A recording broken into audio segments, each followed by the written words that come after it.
Assalamualaikum warahmatullahi wabarakatuh. Apa kabar sister semuanya? Semoga senantiasa sehat dan barokah ya.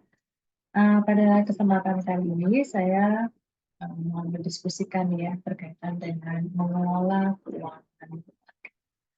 Siapa yang tidak pernah punya persoalan dengan keuangan? Saya rasa semua orang pernah ya punya masalah dengan keuangan. Ini saja mungkin levelnya yang berbeda-beda. Ada yang begitu dapat persoalan langsung bisa mengatasi, tapi ada juga yang sampai levelnya berat, ya, sampai kemudian dia berhutang sana kemari, sehingga malu dan sulit ketemu orang karena hutangnya tadi, dan stres, depresi, dan alhamdulillah ya, akhirnya yang mengakhiri hidup. Tentu saja ini adalah kondisi yang tidak kita inginkan.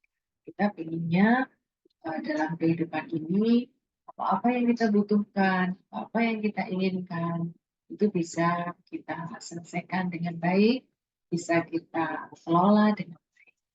Nah, kaitannya dengan keuangan ini, saya ingin mengajak ya kepada sister semuanya bahwa ketika kita membahas keuangan ini hanya ada satu tujuan, yaitu mengingat ya, bahwa di dalam Al-Quran sendiri sudah disampaikan sebuah pengingat ya, A'udzubillahi minasyaitonir rajim. Bismillahirrahmanirrahim.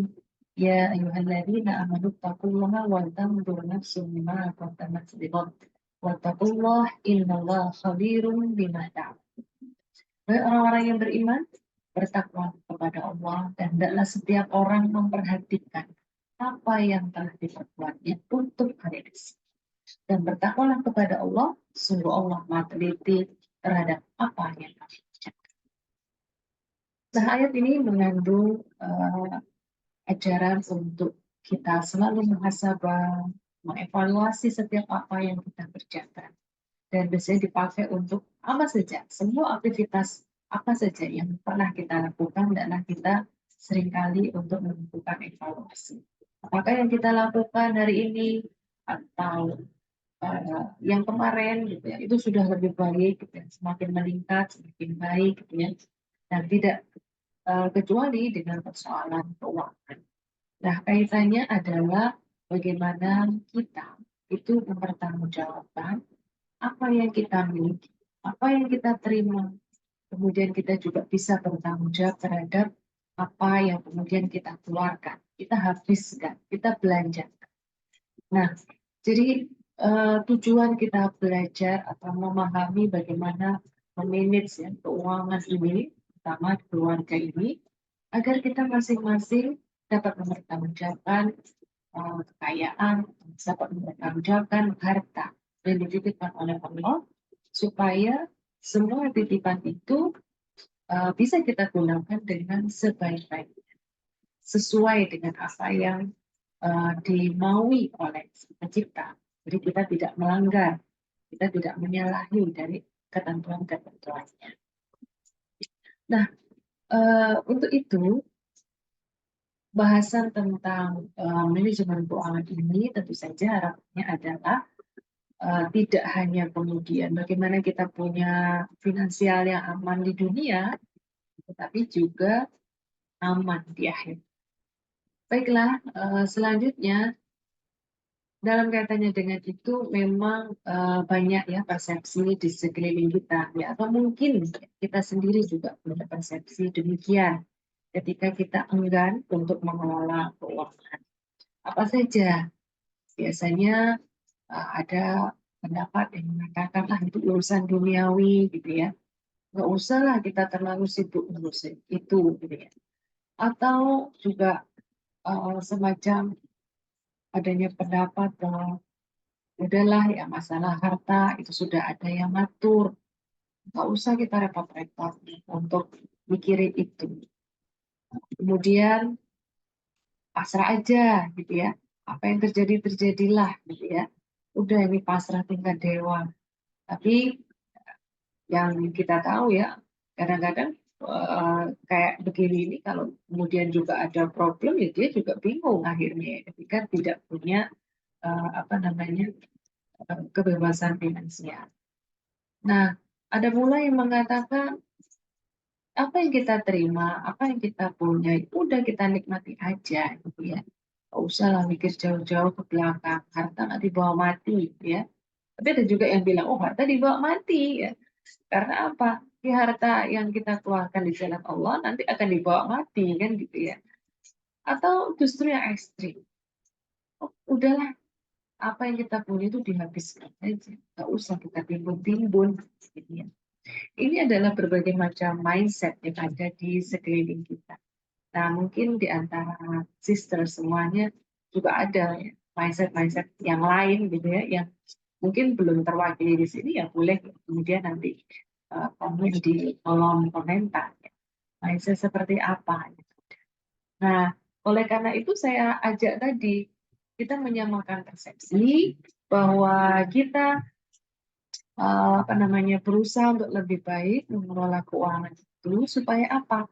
Supaya kita punya apa ya kebebasan finansial ya, aman ya finansial di dunia, gitu kita nggak merasa bingung gitu ya, termasuk aman finansialnya nanti di akhirat. Ya. Baiklah, apa yang kemudian terbayang ya ketika kita bahas tentang mengelola keuangan? Poin-poin utamanya adalah dalam mengelola keuangan itu tentu saja di situ kan ada proses ya. Ada yang masuk, kemudian bagaimana itu kita kelola, berarti kan keluar lagi ya. Sehingga bahasan-bahasan pengelolaan keuangan itu tidak keluar dari bahasan satu, bagaimana kita memahami sumber-sumber pendapatan ya.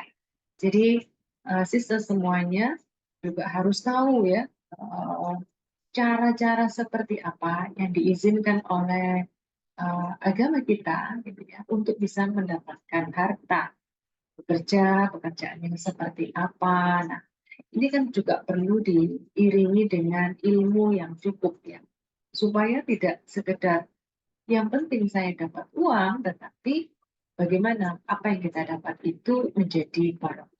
Barokah itu kan Asia tentu khair ya, menjadi kebaikan yang terus-terus bertambah. Ya. Nah, ciri-ciri kalau harta itu tidak barokah adalah mungkin mudah didapatkan, tapi juga mudah habisnya, mudah hilang. Ya. Nah, kemudian yang selain memahami sumber-sumber pendapatan dari mana saja, kemudian yang kedua adalah kenali pengeluaran. Ini juga penting. Bagaimana kita kemudian paham betul gitu ya, sebetulnya kita itu butuh apa saja. Apa sih yang harus kita belanjakan ya. Dan yang paling penting adalah kita juga bisa membedakan mana sih yang ini suatu kebutuhan, mana ini hanya keinginan, mana ini yang sifatnya urgent ya nggak bisa kemudian kita apa namanya ditunda, mana yang memang harus segera dibelanjakan. Nah, itu mengenali pengeluaran itu dari sisi termasuk nanti juga nominal atau besarannya ya. Jadi dalam satu bulan itu pengeluaran kita berapa, apa saja, untuk apa saja ya. Kemudian yang ketiga itu adalah merencanakan. Jadi baik yang single lah, ya, yang masih single, yang baru menikah, yang sudah punya anak atau bahkan tanggungan gitu ya, istilahnya sekarang generasi stroberi. Semuanya harus merencanakan tujuan. Jadi mengelola keuangan ini tujuannya untuk apa? Ya, kita ingin memenuhi kebutuhan kita yang mana? Kita ingin merealisasikan keinginan-keinginan kita yang seperti apa? Ya. Nah, yang paling penting adalah semuanya itu kita komunikasikan dengan pasangan. Ya, tentu saja yang sudah menikah, gitu ya. Dikomunikasikan dengan pasangan supaya sama-sama paham ya bahwa kita visinya ke sini loh, ya. Nah, sehingga nanti skala prioritas untuk pembelanjaan dan lain sebagainya itu sama, ya. Sama antara suami dan istri. Sama ketika menentukan oh ini nggak terlalu penting, ini yang sangat penting gitu ya. Sama saling nanti mengingatkan. Ketika misalnya ada satu yang tergoda, katakanlah ya, mau beli ini itu, kemudian yang satunya mengingatkan gitu ya. udahlah kita kan sudah punya gitu ya, itu nggak terlalu urgent. Justru yang urgent itu ini gitu ya. Seperti itu. Indah sekali bukan kalau ini kemudian juga kita komunikasikan bersama sahabat kita atau pasangan kita.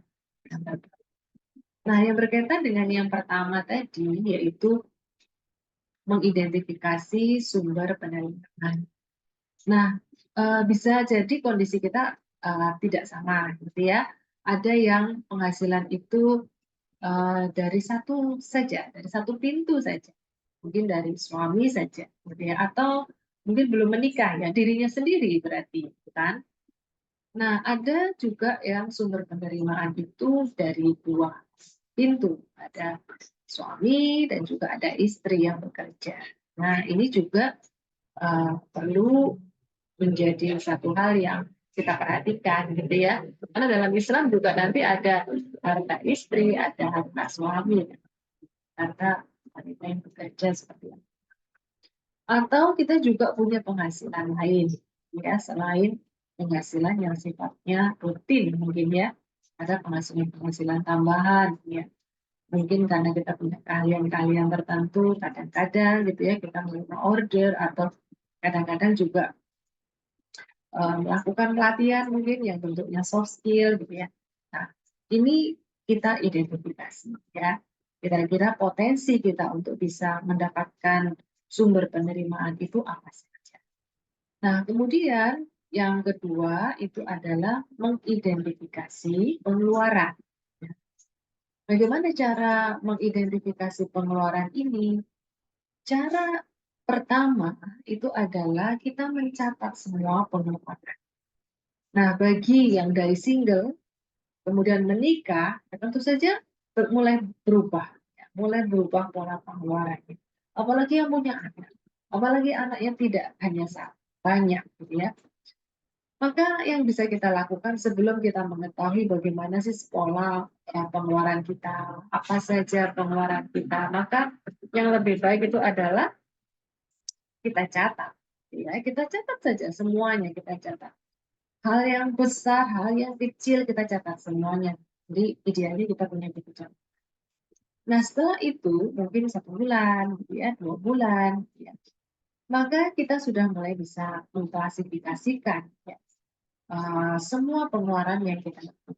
Nah, tolong semuanya itu diklasifikasikan menjadi satu, ya. Mana yang sifatnya itu rutin, rutin memang kita keluarkan. Rutin ini nanti kita susun lagi berdasarkan skala prioritas. Ada yang rutin itu contohnya adalah untuk makan sehari-hari, ya, untuk makan sehari-hari. Atau yang kerja butuh transport, nah, maka itu juga sudah kita sisihkan menjadi satu pengeluaran yang sifatnya rutin. Untuk yang punya anak, ya, ini juga sama, ya, mungkin keperluan diapersnya dia, gitu ya, susu mungkin ya, yang sudah sekolah juga sama, uang apa namanya SPP-nya lah ya, biaya untuk sekolahnya. Nah, ini semuanya sudah dicatat. Ya, ini adalah satu hal yang rutin.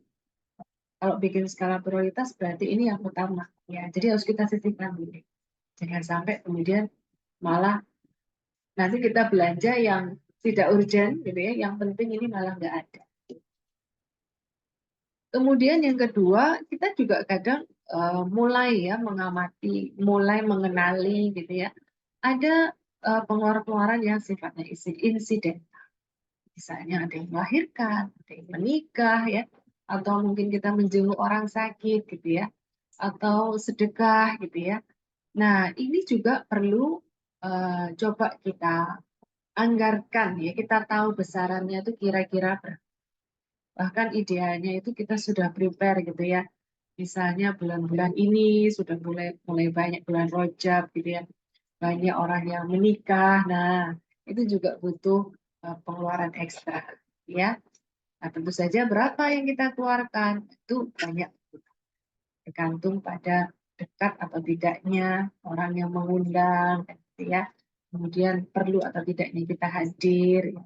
Kemudian jenis hadiah yang mungkin mau kita berikan itu juga berpengaruh terhadap besaran dana yang kita angkat. Kemudian yang ketiga adalah kita juga sudah mulai merencanakan untuk menabung. Nah, jadi menabung. Menabung ini nanti banyak sekali ya, apa namanya, kepentingannya gitu ya, untuk membiayai tujuan-tujuan kita yang sifatnya mungkin bisa dikatakan agak jangka panjang gitu ya. Dan ini tidak bisa sama setiap orang. Yang single, yang sudah menikah, yang anaknya banyak, itu beda-beda gitu ya. Mungkin yang single bisa jadi pemenuhannya relatif kepada pemenuhan yang sifatnya individual gitu ya. Mungkin ingin punya kendaraan sendiri gitu ya, atau ingin membeli sesuatu gadget mungkin gitu ya. Masih hal-hal seperti itu. Tapi kalau orang sudah menikah, sudah mikir nih ya, misalnya dia perlu untuk, kalau belum punya rumah gitu ya, dia perlu mengumpulkan dana supaya bisa sewa rumah. Nah, itu kan tidak sedikit jumlahnya. Sehingga dia harus saving berkaitan dengan itu. Atau eh, lebih dari itu, gitu ya, dia merencanakan untuk membeli rumah. Berarti kalau udah berencana membeli rumah atau berencana untuk umroh, untuk haji, gitu ya.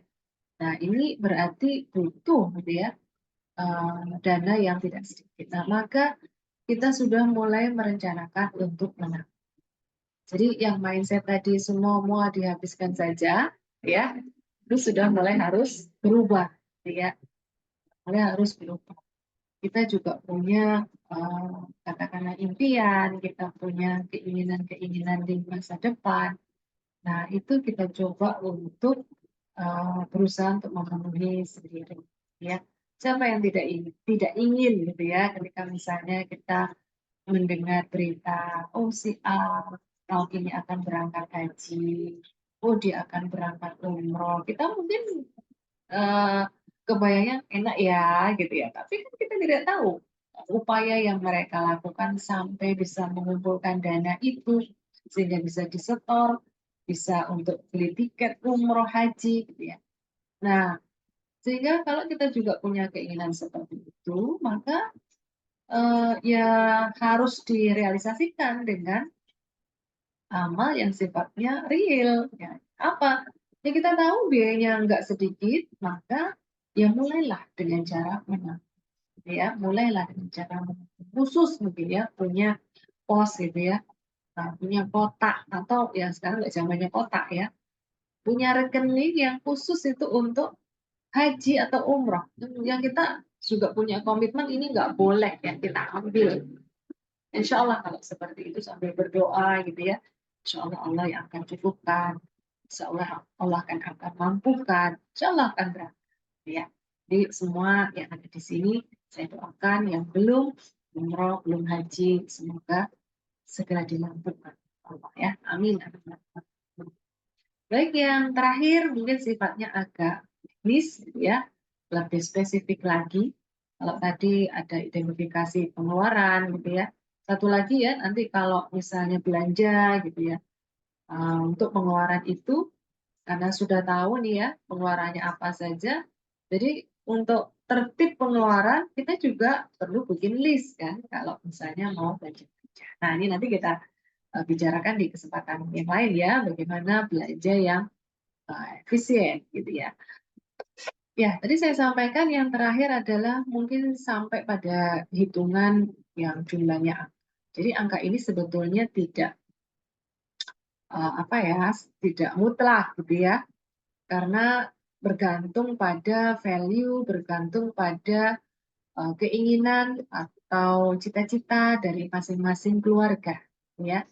Tetapi paling tidak, gitu ya, panduannya itu adalah dari semua penghasilan yang kita punya, itu 60% itu kita alokasikan untuk hal yang sifatnya rutin.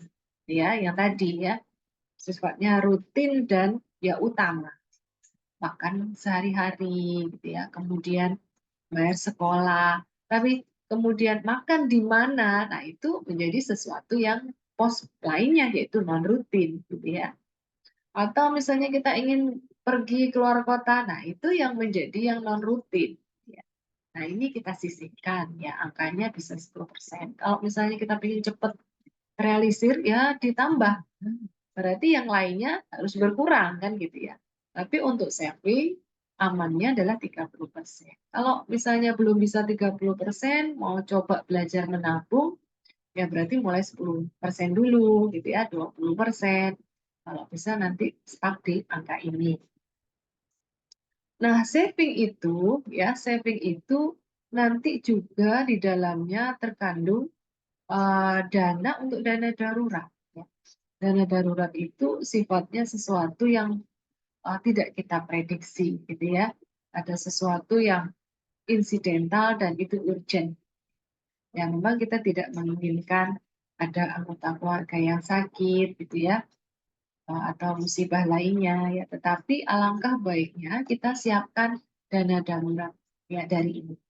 Nah, dana darurat itu kalau dari saving bisa diawali dengan angka 10%. Nah, dana darurat itu kalau jangka panjang, ini yang saya dapat juga dari apa namanya ahli-ahli di ekonomi gitu ya, bagaimana mengalokasikan dana darurat itu, misalnya berkaitan dengan dana pensiun gitu ya. Nah, jadi kalau misalnya kita udah bekerja atau suatu saat ada resiko gitu ya pekerjaannya itu hilang bisa jadi begitu, kita masih punya dana darurat yang berkaitan dengan ini. Nah, berapa jumlah dana darurat yang harus disiapkan ya? Jadi ini uh, memang diupayakan ya, sebaiknya diupayakan. Kalau kita masih jadi yang menjadi orang yang sendiri ya, masih jomblo, masih single gitu ya, paling tidak 3 kali dari penghasilan yang kita terima. Artinya, kalau suatu saat ya, misalnya kita biasa nih nerima penghasilan, tetapi kemudian ada satu kondisi tidak bekerja, maka kita masih punya waktu 3 bulan, gitu ya. Kita ada kesempatan 3 bulan dengan menggunakan dana darurat itu untuk operasional kita sehari-hari.